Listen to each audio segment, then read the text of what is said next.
Sir आप singer हैं, rock star हैं आप? नहीं क्या सर। ये क्या physics, what is this? Sir ये फिजिक्स में ऐसे तालियां बज रही हैं, मतलब या तो आप कोई बहुत बड़े पॉलिटिशियन हो या रॉक स्टार हो या आई डोंट नो। आप literally you teach Newton's law of motion, electromagnetism. बिल्कुल सर, बिल्कुल। सबसे टफ चीज को पढ़ाने का आनंद अलग है। बट लोग ऐसे इमोशनली चीयर कैसे कर रहे हैं इस पे? शायद वो पर्सनली कनेक्ट करते हैं, या जो सबसे टफ चीज है उसको अगर अपन आसानी से पढ़ा पाए, सरस्वती जी की कृपा हो आप पे, तो शायद बच्चे कनेक्ट करते हैं। So you run, for those who don't know NV sir, it only means you are very old, because all young people know him. है ना? बात सही है कि नहीं? करोड़ों, literally crores of views on YouTube, not exaggeration. More views than some movie songs. Thank you. For physics. I don't know. I don't know whether to feel disturbed or feel happy for my country. पर ये हो क्या रहा है बच्चों को कि physics में मजे ले रहे हैं? सर एक्चुअली क्या है कि मुझे फिजिक्स से व्यक्तिगत रूप से बहुत डर लगता था। जब मैं आईआईटी की तैयारी कर रहा था तो पहली बार मेरे फिजिक्स में 0 नंबर आए, और जिस कोचिंग में मैं पढ़ता था तो उस समय सब्जेक्टिव पेपर हुआ करता था, तो 0 नंबर आए तो किसी बच्चे की बेइज्जती ना हो इसलिए टीचर ने मेरी कॉपी छुपा के दी। तब मुझे एहसास हुआ कि यार ये सबसे टफ सब्जेक्ट है जो मुझे समझ नहीं आ रहा। तो मैंने इस पर बहुत मेहनत करी, और मैं चाहता हूं कि अब मुझसे पढ़ने वाले या देश के जितने भी बच्चे हैं उनके किसी के भी 0 नंबर ना आए, बल्कि पूरे में से पूरे आए। 0 आए थे? बिल्कुल, पहली बार। 0 के लिए तो मेहनत चाहिए, बहुत मेहनत चाहिए सर उसके लिए। 0 मतलब कई बार तो गलती से ही हो जाता है। In fact if I remember your journey is कि आप जब छोटे थे, when as a student 10th के बाद आप कोटा गए थे। Now many of you know कि कोटा में एंट्रेंस एग्जाम की तैयारी कराते हैं, राइट? आपको ये पता है कोटा में एंट्रेंस एग्जाम की तैयारी करने के लिए भी एंट्रेंस एग्जाम होता है, और कई बार उसकी एंट्रेंस एग्जाम की तैयारी के लिए भी एंट्रेंस एग्जाम होता है। और आपने दिया था और आपको तो देने ही नहीं दिया, आपने कहा तो नालायक है लड़का। हाँ, कुछ ऐसा हुआ था कि शायद ये नहीं कर पाएगा, ऐसा फादर को बोला गया। मैं कोटा से ही हूँ, वहीं से पला बड़ा हूँ, तो मेरी पैदाइश भी वहीं की है, सौभाग्य की बात है। पर जब पहली बार गया तो मैं इस मंच के माध्यम से सभी लोगों को, जो टीचर्स कभी कभी सोचते हैं कि सिर्फ हमें उन बच्चों की तरफ ध्यान देना चाहिए जो हमें पहली दृष्टि में लायक लगते हैं, पर एक अध्यापक का, एक शिक्षाविद का कार्य ये होना चाहिए कि वो एवरेज बच्चे से भी सितारा निकाल सके। अगर हम ये नहीं कर सकते तो हमें शिक्षाविद खुद को कहलाने का कोई अधिकार नहीं है। टॉपर्स में से टॉपर तो सभी निकालते हैं, एक एवरेज बच्चे में से जिसमें कर्मठता हो, जो कार्य करने की क्षमता रखता हो, जिसमें रियलिटी में जील हो कि मैं जीवन में कुछ कर सकता हूं, उसमें से अगर हम कुछ निकाल सकते हैं तो हमें वास्तविकता में शिक्षाविद या देश को आगे बढ़ाने का कर्तव्य हम जानते हैं, वरना हमको खुद को शिक्षाविद कहने का कोई अधिकार नहीं होना चाहिए। जी, तो ये एक इंस्टीट्यूट था, उसका नाम आप नहीं लेना चाहते जी, लेकिन गूगल करें तो मिल जाएगा कि एनवी सर कहां से रिजेक्ट किया गया था, और आपने क्योंकि बाद में वहीं पे जाके जॉब भी की थी। हाँ, for some time I have done that job. मैं बंसल क्लासेस आप सभी लोग जानते होंगे, बहुत ही कोटा की धरती के लिए बहुत श्रोता धार रहे हैं, जिनकी वजह से शायद कोटा बना है। उनको मैं प्रणाम भी करता हूं, नमन भी करता हूं। एक शिक्षक के क्या कर्तव्य होने चाहिए वो भी उन्होंने बताया। अभी नारायण मूर्ति साहब भी बोल रहे थे कि एक डिसिप्लिन होना चाहिए, खासतौर से शिक्षाविद में, जो कि शिक्षक है उसके लिए डिसिप्लिन सबसे प्राथमिकता होनी चाहिए, ताकि वो बच्चे में भी ये गुण और ये संस्कार डाल सके। तो वो वहीं से मेरे पास आया, तो उनको नमन है, प्रणाम है। ठीक है, लेकिन आपका उससे पहले, before you started working, you went to IIT BHU। Yes yes, and आप अपनी इंजीनियरिंग की पढ़ाई करते करते भी आपने एक इंस्टीट्यूट खोल दिया था, कोटा पॉइंट। जी जी, कोटा पॉइंट बनारस में खोला था जी। मतलब आप पढ़ रहे थे, आपको क्लास नहीं जाना था, आपको मतलब क्लास जाते थे, फिर एक और इंस्टीट्यूट चला रहे थे आप। बिल्कुल। मैं इस मामले में हमारी माता जी का बहुत बहुत धन्यवाद दूंगा। उन्होंने बचपन से वो कहानी सुनी होगी आप सभी लोगों ने कि भाई किसी गांव में पानी नहीं निकल रहा था, तो एक जगह गड्ढा खोदा 20 फुट, पानी नहीं निकला, फिर दूसरी जगह खोदा तो पानी नहीं निकला, फिर तीसरी जगह खोदा 20 फुट तो पानी नहीं निकला, 5 जगह जब गड्ढे खोद लिए गए तो पानी नहीं निकला, तो किसी अच्छे इंसान ने बोला कि भाई एक ही जगह खोद लेते तो पानी निकल आता। ये कहानी उन्होंने मुझे बचपन से सुनाई, और जब मैं फर्स्ट ईयर में IIT में सिलेक्ट हुआ, किसी को उम्मीद नहीं थी कि मैं सिलेक्ट होऊंगा। एवरेज बच्चा था, मध्यवर्गीय परिवार से आता हूं, किसी को ज्यादा उम्मीद भी नहीं थी, पर सिलेक्ट हुआ तो उन्होंने एक ही बात बोली कि जो भी तुम्हें बनना है जीवन में, वो फर्स्ट ईयर में आप सोच लेना कि आपको क्या बनना है, और पूरे 3 साल उसी पे काम करना है आपको। तो पहली बार मैंने सोचा, क्योंकि मैं बहुत प्रभावित था, शिक्षा प्रणाली जो कोटा की है वहीं से पढ़ा था, तो शिक्षकों का मैंने मान सम्मान, उनका ऑरा बहुत कुछ देखा था, तो मैं उससे प्रभावित था। तो मैं अपने शिक्षक के पास गया और मैंने बोला कि सर मैं शिक्षक बनना चाहता हूं और स्पेशली फिजिक्स का टीचर बनना चाहता हूं। तो उन्होंने बोला कि देख, ज्ञान बांटने वाले बहुत है, ज्ञान बहुत लोगों को है, पर आपको ज्ञान होना और आप उस ज्ञान को दूसरे बच्चों को अनुसरण करा पाएं और वो आपकी बात समझ पाए, इन दोनों बातों में बहुत अंतर है। तो उन्होंने बोला पहले आप पढ़ा के देखिए। मैं उनको भी इस मंच के माध्यम से प्रणाम करता हूं कि उन्होंने ये बात बोली कि सरस्वती जी आपके साथ हैं कि नहीं, that is very very important. तो आपको ज्ञान होना एक अलग बात है, पर आप उसे डिलीवर कर पाएंगे एक अलग बात है। उन्होंने बोला पहले पढ़ा के देखो। तो मैंने पढ़ा के देखा और माता जी की उस बात को याद रखा कि फर्स्ट ईयर से मैंने सोच लिया कि मेरे को पढ़ाना है, और ईश्वर का ऐसा साथ रहा कि मेरे को वहां पे कोचिंग खोलने का मौका मिल गया। 3 साल मैंने उसे चलाया। जब 4th ईयर में छोड़ा तो 700 बच्चे हमारी कोचिंग पे थे। वो बहुत कठिन परिश्रम का समय था, 4 घंटे ही सोने को मिलता था, 15-16 घंटे कॉलेज के साथ काम करना। बट हाँ, ये सौभाग्य की बात है कि मैं वो कर पाया। ठीक है। और उसके बाद आपने कोटा में कोचिंग इंस्टीट्यूट जो ज्वाइन किया जॉब में, उससे आपको 7 महीने बाद निकाल दिया because reason you were too popular. आपने बहुत रिसर्च कर रखी है। सर यूट्यूब पे सब दिया हुआ है। यूट्यूब पे आपके ना ऐसे जब आप लेक्चर के जोक्स आपके हैं वो भी हैं। ये ऐसे फिजिक्स पढ़ा रहे हैं, बीच में फिर कहते हैं आजकल मेरी बीवी मायके गई हुई है, मेरे पास बहुत टाइम है। आज तो मेरी बीवी मेरे साथ ही है। खैर हाँ, यहाँ पे बैठी है। कहाँ बैठी है? हाय। एंड वो आपके साथ चलाती है। Anyway, so you were fired for being too popular. Actually वो क्या हुआ था?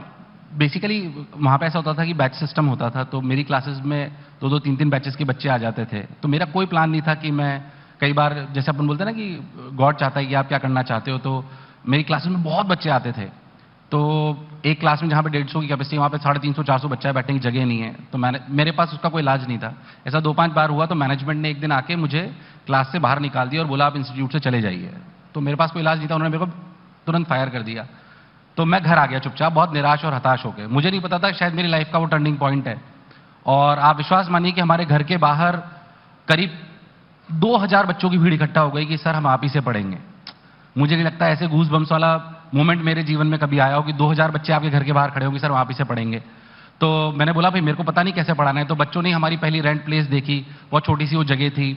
फिर वो पहले दिन छोटी बढ़ गई, फिर दूसरी रेंट प्लेस देखी, फिर वो छोटी बढ़ गई, फिर चौथे दिन जाके हमें इतनी बड़ी जगह मिली जहां पे हम बच्चों को अकोमोडेट कर पाए। हालांकि ये बात अलग थी कि बच्चों से मैंने उस समय थोड़ा भावुक होकर बोल दिया था कि भाई फीस भी आप ही तय कर लीजिए। तो उन्होंने पहली फीस सिर्फ 2500 रुपए रखी। उसके बाद से मैं बच्चों को अलाउ नहीं करता हूं कि फीस वो तय करें, फीस हम ही तय करते हैं। बट हाँ, दैट वाज अमेजिंग। और आपने अपने इंस्टीट्यूट का नाम भी मोशन रखा, जो फिजिक्स का एक चैप्टर भी बच्चों ने ही रखा था ये भी। पर मोशन तो फिजिक्स में पढ़ाते भी हैं। बिल्कुल बिल्कुल बिल्कुल। मतलब फ्रिक्शन भी हो सकता था। ये बच्चों ने ही सोचा कि बच्चों ने आके बोला सर मोशन नाम रख लेते हैं। मैंने कहा ठीक है भाई। वाह। लेकिन आपने कोटा में लाइक 2007 में ये खोला, ऑलरेडी बहुत सारे प्लेयर्स थे। I mean lot of big players are there. और मैं कोटा गया हूं सर। मतलब एक तरह से पढ़ाई है, लेकिन कट थ्रोट कॉम्पिटिशन है। कट थ्रोट मतलब सच्ची में कटते हैं थ्रोट। मतलब it is a hard place to open a business. लोग अनएथिकल प्रैक्टिसेस भी करते हैं। We will talk about that maybe और not so much today. But उसके बीच में to open and make a new brand, Kota में जगह थी आपके लिए? ऑलरेडी इतना चल रहा है। मेरे हिसाब से जगह नहीं, कभी नहीं, जगह खुद को बनानी पड़ती है। किसी एक बहुत अच्छे, जिन्होंने बहुत अच्छी कंपनी यूएस में चलाई थी, उन्होंने एक बात बोली थी हमेशा, जिनकी बाद में बहुत बड़ी कंपनी बन के वो रिटायर भी हुए। उन्होंने एक बात बोली थी कि व्हाट इज डिफरेंट। उनसे जब पूछा गया कि आपकी कंपनी में क्या डिफरेंट है, बहुत सारी कंपनीज जो हैं उनके पास लाखों कारें हैं जो रेंट पे देते हैं, आपकी तो सिर्फ 10 कारें जो आप रेंट पे देते हैं। उन्होंने एक बहुत अच्छी बात अपने इंटरव्यू में बोली थी, उसका अनुसरण मैं करता हूं और मेरे फादर भी यही बोलते हैं। उन्होंने एक बात बोला कि जो मेरे से बेहतर कुछ नहीं दे सकता वो है कस्टमर एक्सपीरियंस। मेरे लिए ये बात बहुत महत्वपूर्ण रखती थी कि कुछ भी हो जाए, चाहे किसी के पास लाखों करोड़ों रुपए हो सकते हैं, हो सकता है कि उनके पास बहुत सारे साधन हो सकते हैं, शुरुआती दौर की बात मैं आपको कर रहा हूं, आज तो टीम बहुत स्ट्रांग है, पर यह बात मुझे याद थी कि जैसा अनुभव मैं मेरे बच्चों को करा सकता हूं जो मुझसे पढ़ने आ रहे हैं या हमारे संस्थान में आ रहे हैं, या जितने प्रेम से मैं उन्हें पढ़ा सकता हूं, एवरेज बच्चे को सिलेक्ट करा सकता हूं, ऐसा एक्सपीरियंस कोई किसी को नहीं दे सकता। तो चाहे कितना भी कट थ्रोट कंपटीशन हो, अगर आप सोच लेंगे तो शायद कर पाएंगे। राइट। अब हाउ बिग इज मोशन? कितना, I don't know, number of students, turnover, whatever metric you want to use. अभी पूरे देश में फिजिकल क्लासरूम्स में हमारे करीब 30,000 बच्चे पढ़ते हैं।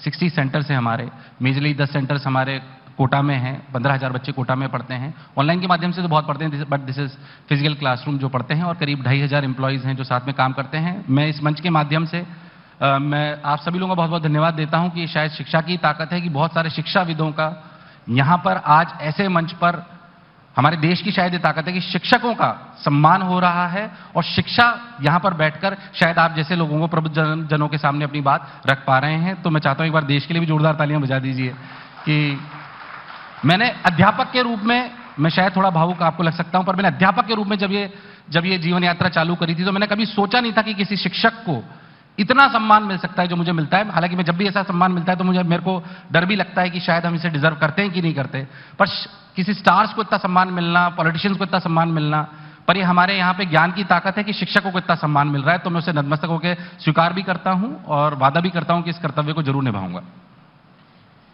अच्छा, ये जो अभी एक सीरीज आई है कोटा फैक्ट्री, जी, उसमें एक जीतू भैया है मेन कैरेक्टर। जी जी, लोग कह रहे हैं आप पे बेस्ड हैं। जी हैं? हाँ बिल्कुल, उन्होंने अपने इंटरव्यू में बोला तो कि आप पर बेस्ड है। जी। उस शो का नाम कोटा फैक्ट्री है। जी, फैक्ट्री है। बात यह है कि सर हम कैसे देखते हैं, हर चीज का पॉजिटिव और नेगेटिव एस्पेक्ट होता है। मेरे हिसाब से दोनों पहलू हैं। मैं नहीं कहता हूं कि दोनों की आवश्यकता है। दुनिया को चलाने के लिए वो कंपनीज भी चाहिए जो प्लेन बनाती हैं और दुनिया को चलाने के लिए वो कंपनीज भी चाहिए जो पैराशूट बनाती हैं। हम उसको किस नजरिए से, किस चश्मे से देखते हैं वो देखना चाहिए। तो कोटा फैक्ट्री नाम शायद ऐसा दिया गया कि ऐसा दिखाया जाए कि हम जो शिक्षाविद कर रहे हैं वहां पर, या शायद हम स्कूल्स के कॉम्पिटिटर्स हैं। मैं अगर कोई अध्यापकगण या कोई स्कूल से जुड़े हुए लोग बैठे हुए हैं तो भी मैं उनको कहना चाहता हूं कि हम स्कूल्स के कॉम्पिटिटर्स नहीं हैं।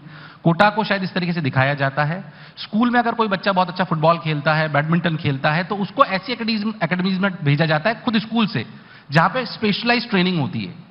हम अगर स्कूल का बच्चा कॉम्पिटिटिव एग्जामिनेशन की तैयारी करना चाहता है, स्पेशली अगर हम हमारी बात करें तो साइंस बेस्ड कॉम्पिटिटिव एग्जामिनेशन की तैयारी करना चाहते हैं, तो हम उसके एक्सपर्ट्स हैं।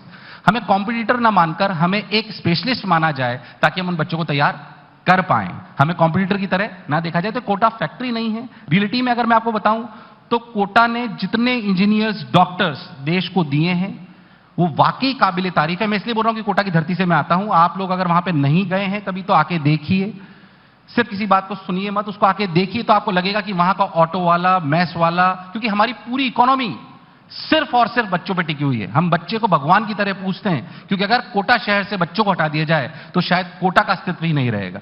तो एक बार आइए, पधारिए, आप सभी का वहां पे बहुत बहुत स्वागत है। मैं तो कोटा गया हूं। बिल्कुल सर, बहुत बार। एक बार तो आप ही के फंक्शन में 2011 में मोशन के फंक्शन में मैं बहुत बार गया हूं और मैंने देखा है। इंटरेस्टिंग है क्योंकि बहुत ही छोटे बच्चे, 15-16 साल के बच्चे घर छोड़ के आते हैं। Emotionally they are not mature.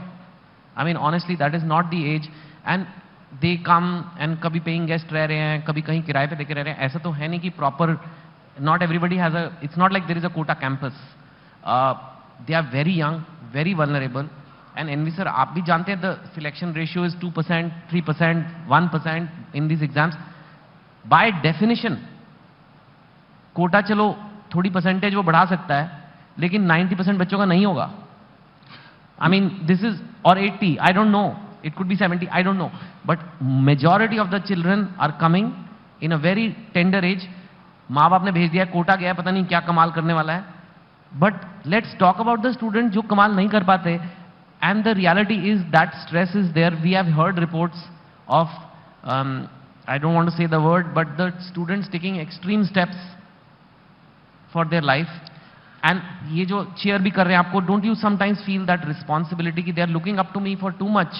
मेरा काम यार न्यूटन के लॉ पढ़ाना है, ये क्या मतलब? they are literally worshipping you there. How do you see all this? पहली बात का उत्तर जो मैं आपको देना चाहूंगा वो ये है कि कोटा से मैं मानता हूं कि अगर कोटा में कोई एस्पिरेंट आ रहा है, 100 बच्चे अगर हमारे यहाँ पे आ रहे हैं तो शायद 10 या 15 बच्चे ही ऐसे होते हैं जो टॉप कॉलेजेस में पहुंच पाते हैं या अपने डिजायर्ड कॉलेज तक पहुंच पाते हैं। पर मैं आपको एक बात दावे के साथ कह सकता हूं, कोटा वो शहर है जो बच्चे को 14 से 15 घंटे रोज काम करना सिखाता है डिसिप्लिन के साथ।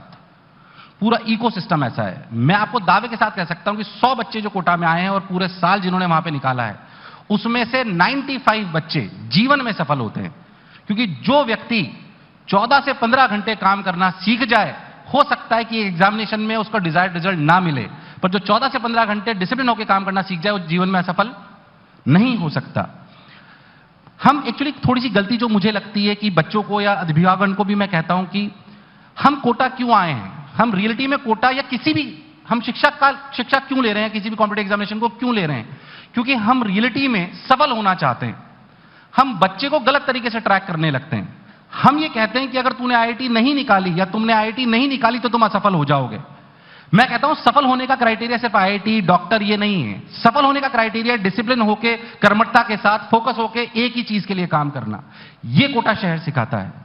इसलिए 100 में से 95 बच्चे वहां पे जीवन में आगे सफल होते हैं। किसी एक एग्जामिनेशन से अपनी सफलता के मापदंड को नाप लेना यह गलत है। जो बच्चे के लिए आप कह रहे हैं प्रेशर ले लेते हैं, शायद इस डिफरेंस को वो कभी कभी नहीं समझ पाते। वो जो संघर्ष है, एक बहुत बड़ी आईएएस ऑफिसर से 2 मिनट और लूंगा सर। उन्होंने जब उनकी AIR 1 आई 3 साल पहले के उनका इंटरव्यू, उन्होंने बहुत सुंदर बात बोली, मुझे बहुत अच्छी लगती है। उन्होंने बोला कि मैक्सिमम बच्चे या लोग संघर्ष और दुख में अंतर नहीं कर पाते हैं। संघर्ष कर्म से आता है। हम 15 घंटे काम कर रहे हैं, इस संघर्ष को हम दुख मानने लगते हैं। ये दुख नहीं है, संघर्ष है। अगर हमें जीवन यात्रा में कुछ ना कुछ पाना है तो हमें संघर्ष से प्रेम करना पड़ेगा।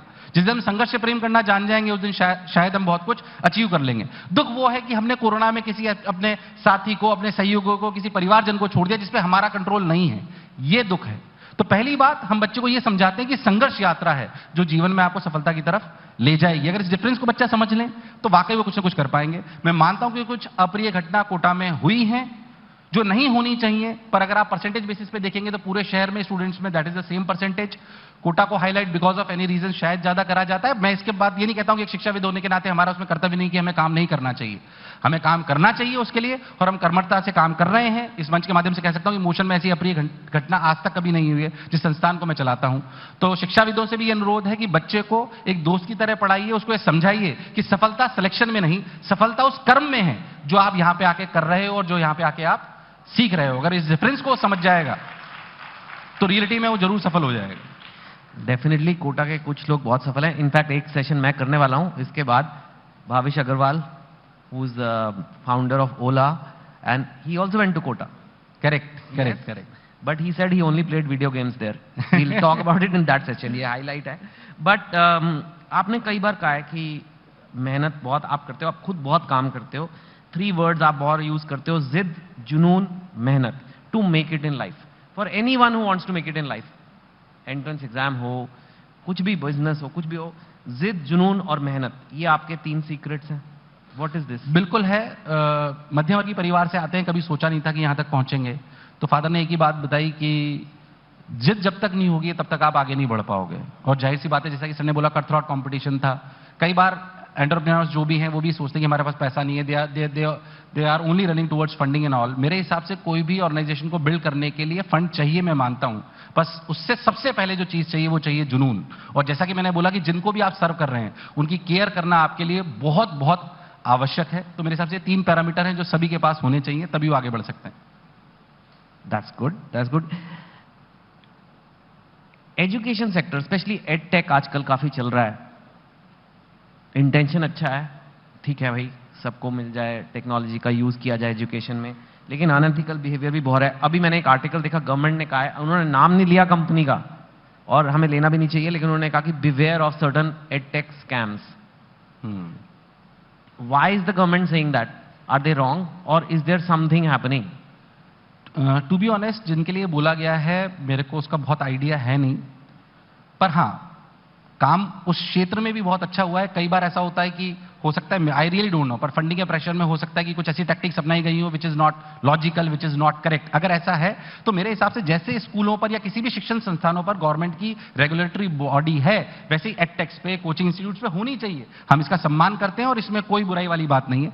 रही बात शिक्षा की, तो सर मैं थोड़ा सा इस पे शिक्षा पे ये बोलना चाहूंगा कि हमें शिक्षा प्रणाली, शायद हम शिक्षाविदों को बदलने की थोड़ी आवश्यकता है। वो इसलिए है कि आज से 50 साल पहले हम किसी बच्चे को कोई नॉलेज देते थे तो उस नॉलेज को गेन कर कर अपना पूरा जीवन यापन उसी क्षेत्र में और उसी टेक्नोलॉजी, उसी प्रोसेस के साथ निकाल देता था। आज की तारीख में हम शायद इस बारे में, एडटेक को जो मैं कहना चाहता हूं, हम इस बात पे प्रोसेस पे जा रहे हैं कि हम कैसे कॉन्सेप्ट्स को आसानी से पढ़ाएंगे, कैसे टेक्नोलॉजी को यूज करेंगे आसानी से, इस पे हम बहुत फोकस कर रहे हैं। पर मैं कह रहा हूं इससे भी जो इंपॉर्टेंट बात है वो ये है कि हमें समझना पड़ेगा कि हर 5 साल में हर प्रोसेस को करने के नए नए तरीके आ रहे हैं, इनोवेट हो रहे हैं। तो एजुकेशन में ये एम्पावर करना जरूरी है कि बच्चे को नई चीज सीखकर, खुद से सीखकर अप्लाई करने की हैबिट होनी चाहिए। उसे हमने कोई आज एक ज्ञान दे दिया और 5 साल बाद बदल जाएगा, उसमें जरूरी ये काबिलियत होनी चाहिए कि वो नई चीज सीखे और उसे अप्लाई करने की क्षमता उसमें होनी चाहिए। ये that is the most important thing which should be incorporated into the education sector. That is very very important, ताकि हमारी आने वाली नई पीढ़ी नई चीज सीख पाए, सिखा पाए और फिर उसको भी अप्लाई कर पाए। राइट। एक स्टूडेंट का क्वेश्चन है, राज्यवर्धन उसका नाम है। वो कह रहा है 12th के मार्क्स की क्या वैल्यू है, सारा फोकस एंट्रेंस पे है, हर जगह फ्यूचर एंट्रेंस पे डिपेंडेंट है। अब ये 12th के बोर्ड के नंबर हैं, क्या करें इनका, और इसके लिए अलग मेहनत है, इसके लिए अलग है, और वो entrance, I mean what is your view? I mean I know you are not running the CBSE ICSE, तो एक्चुअली मेरा इसमें आंसर थोड़ा सा डिफरेंट तरीके से मैं आपको देना चाहूंगा। कई बार हम बच्चे जो है, बच्चे हमसे बहुत तर्क करते हैं, हमसे भी रोज करते हैं, बोलते हैं कि ये क्यों पढ़े, ये तुम्हारे काम आएगा ही नहीं। कई बार हमें वो भी करना होता है जिसकी मान्यता है। जैसे मैं आपको अपनी बात बताता हूं कि जब मैं आईआईटी की तैयारी कर रहा था तो मुझे लगता था केमिस्ट्री क्यों पढ़ें, लाल पीला मिलाते हैं नीला निकल आता है, समझ तो कुछ आता ही नहीं है। अब ये लाल पीला मिलाते हैं नीला निकल आता है, ये सच्चाई है केमिस्ट्री की कि आपको रटना पड़ेगा। मुझे लगता था इसमें कोई लॉजिक नहीं है, मैंने उसे पढ़ा नहीं, फिजिक्स मैथ्स ही पढ़ी ज्यादा, फिजिक्स में पहली बार 0 आया तो बहुत मेहनत करी। विश्वास मानिए मेरे केमिस्ट्री में बहुत कम नंबर आए, क्योंकि मैंने पढ़ी नहीं, जस्ट बिकॉज ऑफ ईगो। इस वजह से मेरी आईआईटी में 3000 रैंक आई, पर वो पढ़ना जरूरी था। मैं बच्चों को ये बोलता हूं कि मान्यता है कुछ चीजों की। आज जो हमारे पास, जिसे हम मनी बोल रहे हैं, जब माननीय प्रधानमंत्री जी से बोल दिया कि इसकी कोई मान्यता नहीं है तो उसकी कोई वैल्यू नहीं थी, पर आज उस पेपर की भी वैल्यू है क्योंकि उसकी मान्यता है। अगर बोर्ड की मान्यता है और पूरी दुनिया उसे पैरामीटर मानती है और देश हमारा पैरामीटर मानता है, तो आपको भले आज उसमें हो सकता है कुछ कम लॉजिक नजर आता हो कि मैं तो आईआईटी की तैयारी कर रहा हूं, मैं नीट की तैयारी कर रहा हूं, बोर्ड से ऊपर का मुझे क्राइटेरिया समझ में आता है, but that is very very important कि उस 12th की परसेंटेज, उस 10th की परसेंटेज भी हमारी अच्छी होनी चाहिए, क्योंकि दुनिया आपको उस क्राइटेरिया से देखती है।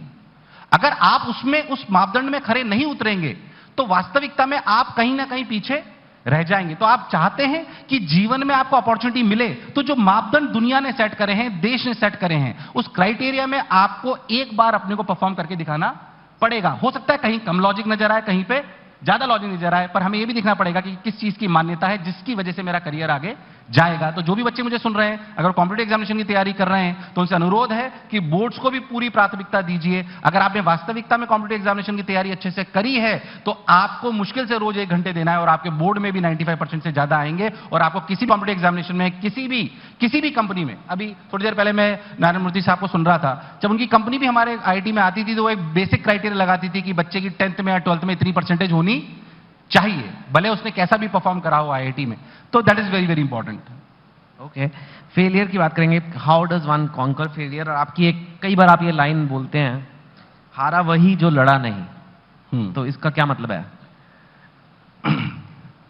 कि कोई लक्ष्य मनुष्य के साहस से बड़ा नहीं, कि कोई लक्ष्य मनुष्य के साहस से बड़ा नहीं, और हारा वही जो लड़ा नहीं, हारा वही जो लड़ा नहीं। तो मैं सभी बच्चों को बोलता हूं भाई आपको लड़ना तो पड़ेगा ही पड़ेगा, 110%। अगर आप कर्म नहीं करते हैं, कर्म नहीं कर सकते आप, तो कुछ भी नहीं कर सकते। हम बच्चों को सबसे पहली बात ये बोलते हैं कि कर्म करो तो फल मिलता है, आज नहीं तो कल मिलता है। कि कर्म करो तो फल मिलता है, आज नहीं तो कल मिलता है। और जितना गहरा अधिक हो कुआं, कि जितना गहरा अधिक हो कुआं उतना मीठा जल मिलता है। कर्म करो तो फल मिलता है, आज नहीं तो कल मिलता है। ये बच्चों को हम लगातार सुनाते हैं। और बच्चे कई बार हमसे पूछते हैं कि, क्योंकि आपने पूछा कि लक्ष्य, कोई लक्ष्य मनुष्य के साथ से बड़ा नहीं, तो वास्तविकता में, क्योंकि मैं व्यक्तिगत रूप से भी मध्यम वर्गीय परिवार से आता हूं, I have seen a lot of changes in my mindset. बहुत छोटे छोटे चेंजेस। जब मैं आईआईटी में गया तो विश्वास मानिए 2003 में मैं आईआईटी में गया तो बहुत मध्यम वर्गीय परिवार से आते हैं, तो मेरे सीनियर ने मेरी रैगिंग ली और मुझसे बोला कि कंप्यूटर चालू कर दे। रैगिंग हुआ करती थी उस समय, वो एक अलग टॉपिक है। तो रैगिंग हुआ करती थी, मेरा कंप्यूटर चालू कर दे।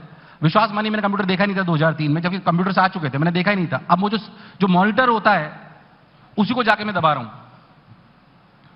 तो जब मैं उसको जाके दबा रहा हूं तो मुझे पता ही नहीं पड़ रहा कि कंप्यूटर कहां से चालू होगा। तो वहां जाके मुझे पता पड़ा कि रियलिटी में कंप्यूटर ऐसे चालू होता है। खैर मैं शायद माइंडसेट की बात अपनी बता रहा था। ऐसे बहुत सारे मध्यम वर्गीय जीवन जो बच्चा होता है उसके पड़ाव आते हैं, बहुत छोटे छोटे। शायद आपको बहुत छोटी सी बात ये लग रही होगी, पर एक बच्चा जो बहुत मध्यम वर्गीय परिवार से आता है, और हमारे मध्यम वर्गीय परिवार की डेफिनेशन अलग है। हम मध्यम वर्गीय परिवार मानते हैं, अगर आप ढंग से डेफिनेशन देखेंगे तो मध्यम वर्गीय परिवार हम उसको मानते हैं जो साल के महीने के 50,000, 60,000, 70,000 कमा रहा है। ये मध्यम वर्गीय परिवार नहीं है, ये अपर मिडिल क्लास है। मिडिल क्लास वो है जिसकी कमाई सिर्फ 10 से 15,000 रुपए महीने की है। ये रियल मिडिल क्लास है जिसमें 70 से 80% देश वास्तविकता में है। उस बच्चे को अगर ऊपर ले जाना है तो आपको धीरे धीरे एक्सपोजर देना पड़ेगा और रियलिटी में उसके माइंडसेट को चेंज करना पड़ेगा, जो व्यक्तिगत रूप से मैंने खुद में भी देखा है। ठीक है एनवी सर, अब मुझे समझ आ गया आपका सीक्रेट क्या है। आप अपने रेज्यूमे में ना सिर्फ फिजिक्स टीचर मत लिखो, आप लिखो फिजिक्स टीचर भी हैं और कवि भी हैं आप। ठीक है, थैंक यू सो मच, आपने इतना कुछ शेयर किया। That's all we have time for. Thank you NV sir, big applause for it. Thank you.